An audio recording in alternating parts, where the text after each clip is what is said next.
So that deals with the third challenge, which is the black budget, because that really does come through the government contracting, the way in which contracts are awarded in a non-competitive fashion, where funds kind of come out of nowhere to fund vast projects that are awarded to industries that have no kind of oversight of what they're doing and who really determine who has access. It may ultimately be that need to know access is determined by some program manager that is hired by a corporation to fulfill a government contract with a major defence on a major defence contract. So in other words, people making these need to know access decisions are in the corporations, nothing to do with government. Deanne Divis with United Press International. Could you please address the vehicle that there was a drawing displayed of? Why would this vehicle be on display at an air show? What is the power source that you are asserting is going to be so very useful? And how can you determine that this vehicle is not something that is being developed, by a government agency?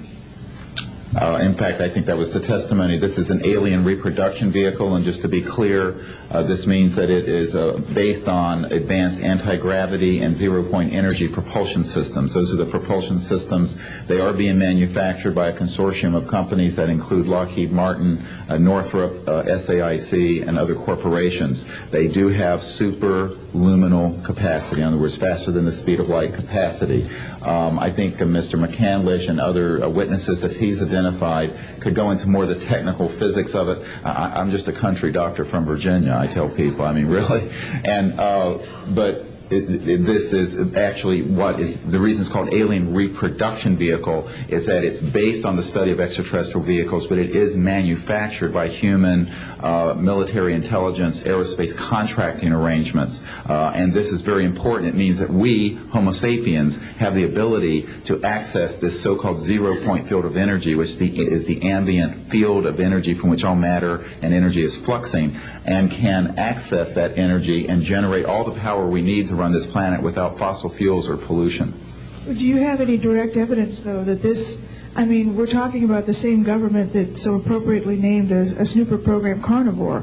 So just because it's named the alien reproduction vehicle, considering the history and the questions that have been existing for such a long time about flying saucers, do you know, is there any direct reason to believe that this is actually derived from technology?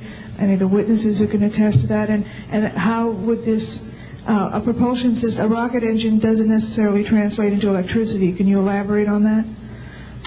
Well, the first part of your question, I would say that the testimony of witnesses we have, some of whom are here, others that are not here, but they're in the briefing materials, is that we have studied specifically extraterrestrial vehicles which have been retrieved. The breakthroughs in that research have led to applications that have led to the building of this and similar anti-gravity devices.